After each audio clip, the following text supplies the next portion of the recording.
Hey guys, welcome to Wrench to Drive. Today we're going to have a look at this super cheap Chinese crawler chassis. This is an axial SCX10 clone. It's super common. Endura sells them.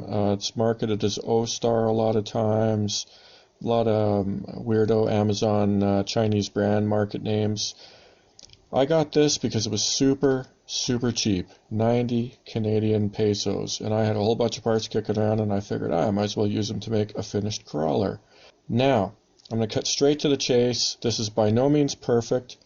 In my humble opinion, the flaws are not deal breakers if the price is right, but it depends almost entirely on what you want to do with it. So if you want a trail truck, you're new to the hobby, you just want to fart around, and most importantly, you want to learn how to wrench on these things, not a bad buy because it's very affordable. If you want to beat on it, if you like driving in water and mud and you want to go deep, like not a little bit of water, a little bit of mud, like deep, submerged type of deal, this is not the one to buy because it does not have sealed bearings. That's a big deal.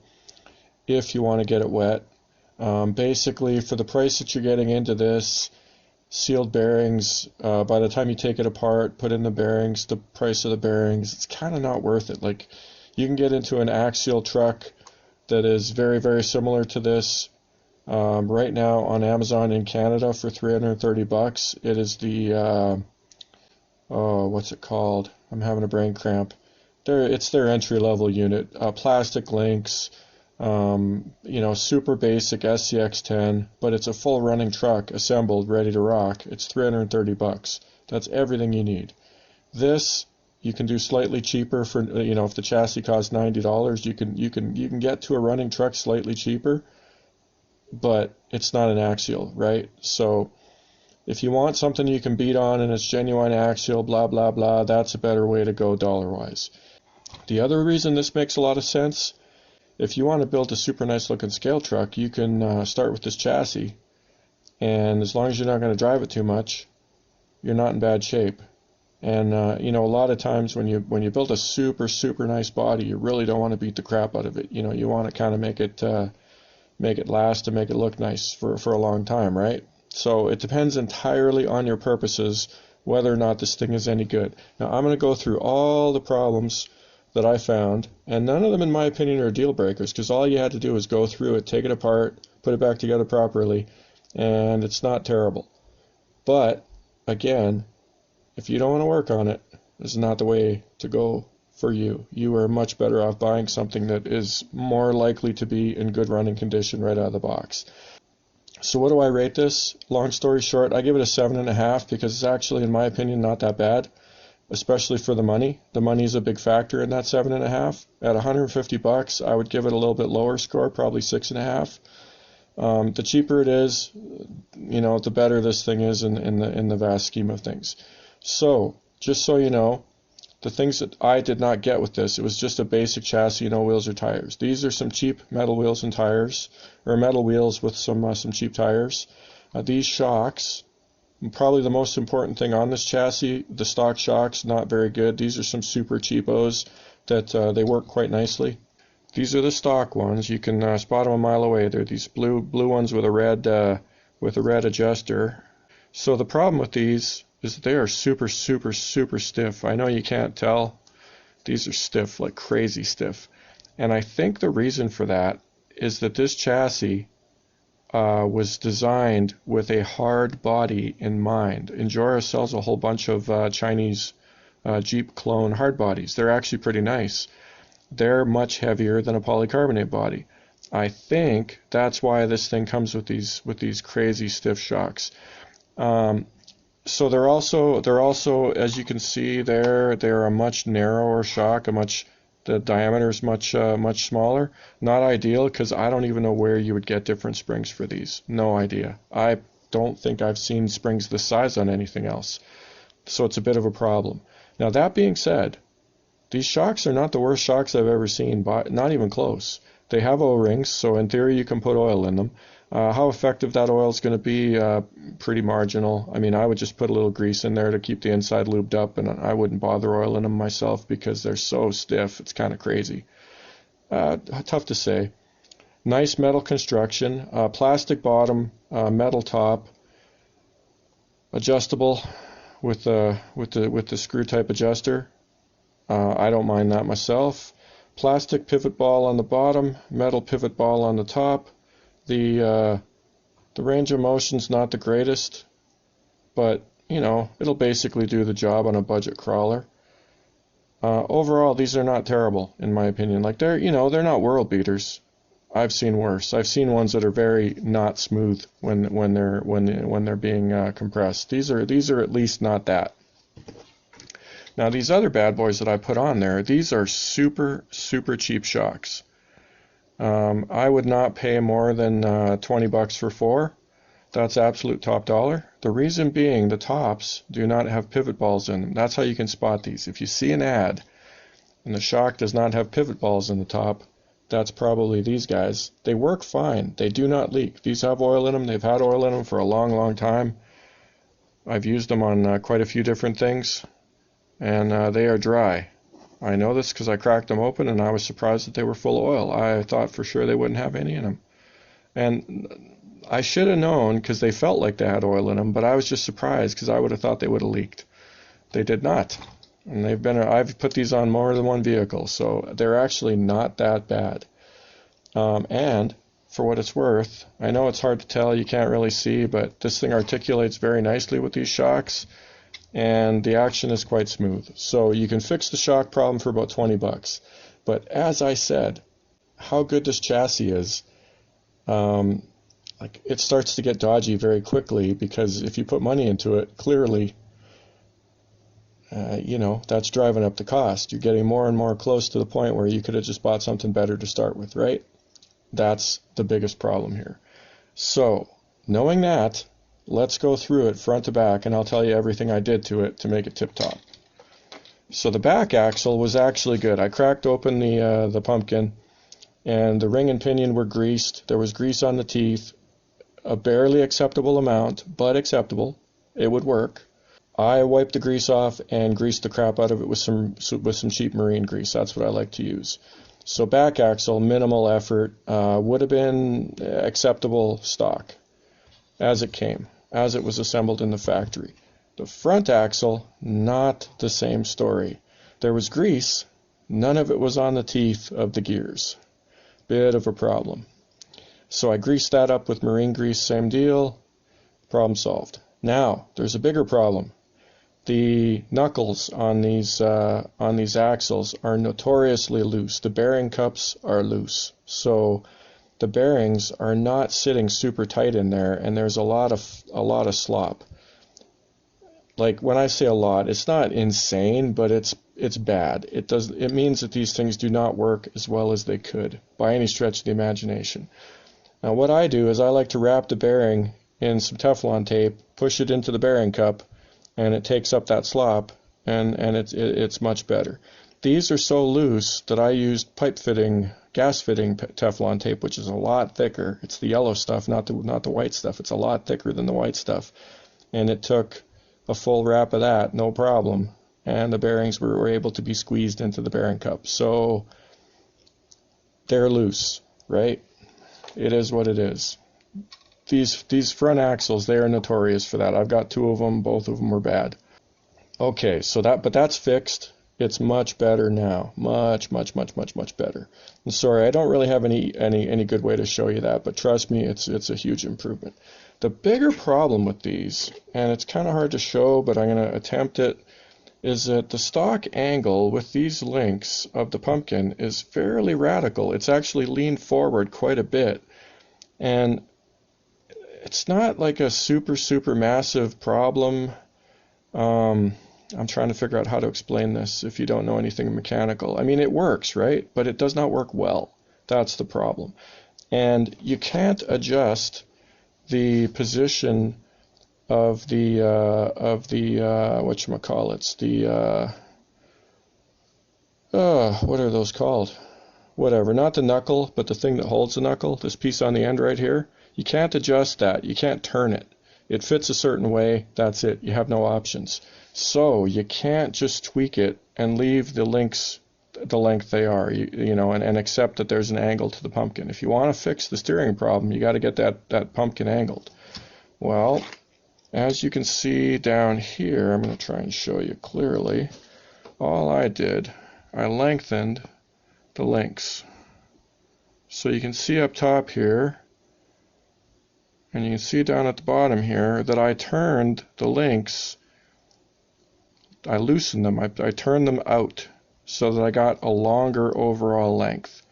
And that greatly improved the angle of the pumpkin. And it's a little bit hard to see here, but you can see that's pretty close to 90 degrees. And the drive shaft works just fine, right?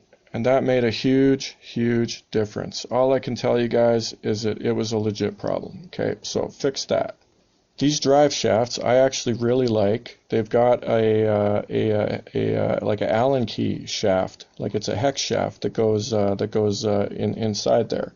It felt loose for a second there. I thought I was crazy.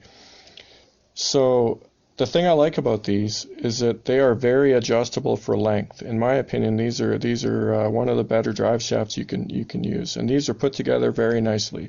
All the grub screws are Loctited. So they're not going to fall apart. Everything about these seems good. I checked the pins on I think one of them, and they were fine. So the pin in a drive shaft goes through the little pivoty part there, and it's a hardened steel pin.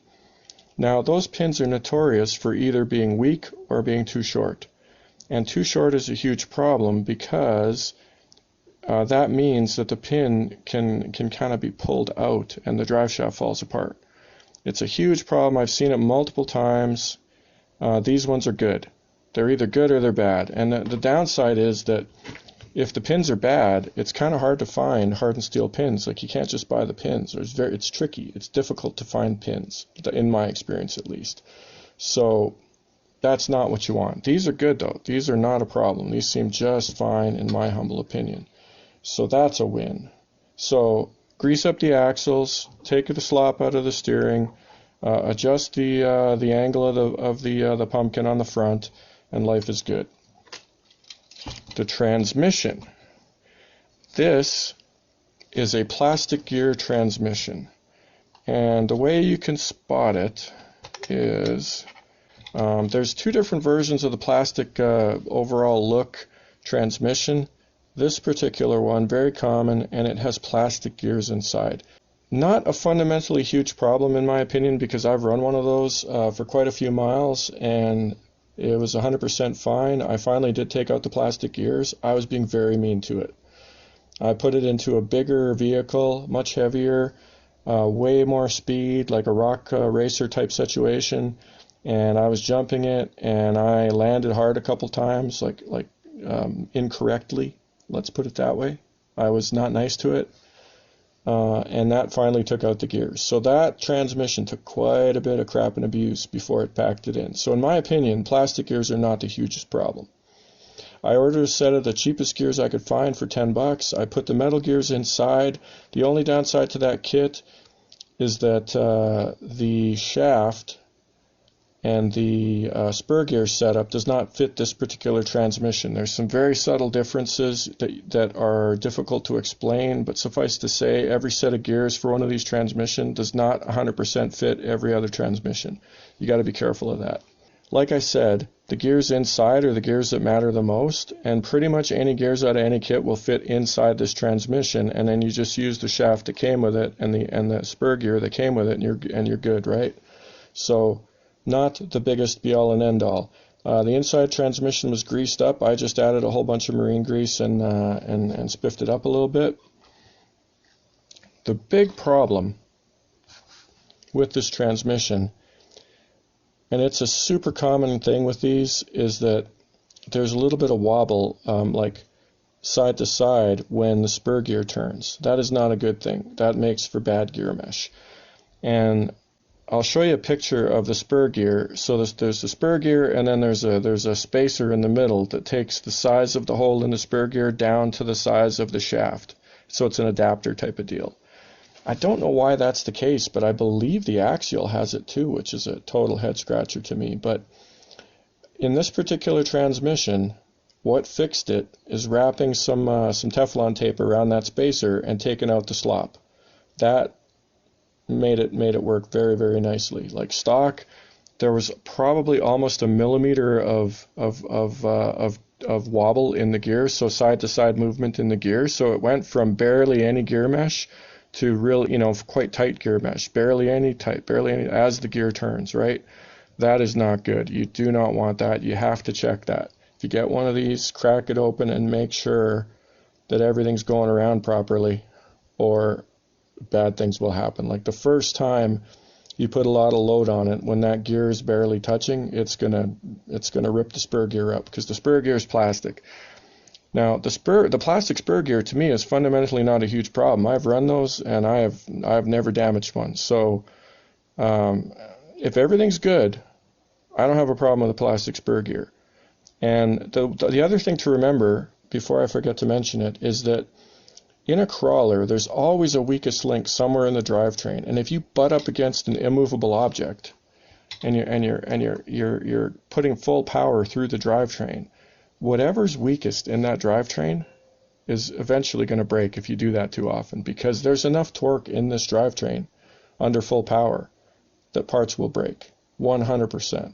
That is how stuff breaks in a crawler. You load it up like crazy once too often, and it's all bad. Like driving these, you have to be aware when you're giving it throttle and nothing's happening and the wheels aren't turning. If the wheels are turning, you're probably okay, but if the wheels aren't turning and you're giving it lots of power, well, that power has to go somewhere.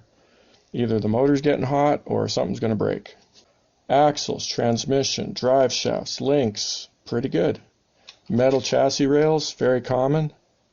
One very small thing, I believe, as best as I can tell on this chassis, I'm going to pause for a sec here, I believe the back shock mount and the front shock mounts are the same. They are not supposed to be the same. The front ones sit on this curved part, and there's actually like an angle to them. These, I'm pretty sure, are the same as the backs. Or if they're not, they sit kind of funny, and I'm not sure what the deal is there. I don't know. I've looked at them, and they don't look quite right to me. What can I tell you? It's not a showstopper. Obviously, this thing works just fine, but that's a little, whatever. You get your running boards, you get your battery tray, life is good. I put in a cheap $20 servo. I found this bumper for a whopping $20. I put it on here just temporarily. I think I'm probably going to put on a 3D printed one and keep this shiny metal one for a rig that I'm running. Oh, it comes with this 35 turn motor, which, by the way, works very, very nicely. The one thing I will say about this is with a Red Cat ESC, cheap radio, cheap servo, lithium polymer battery, this crawls very smoothly. And I made a little video of it, but it's very, very difficult to see in a video if it's crawling smoothly, so I probably won't even bother cutting it into this. But this, with this 35 turn motor, crawls quite nicely. I'm actually pretty impressed. It probably crawls the best of any of these that I've built or farted around with. It's very smooth.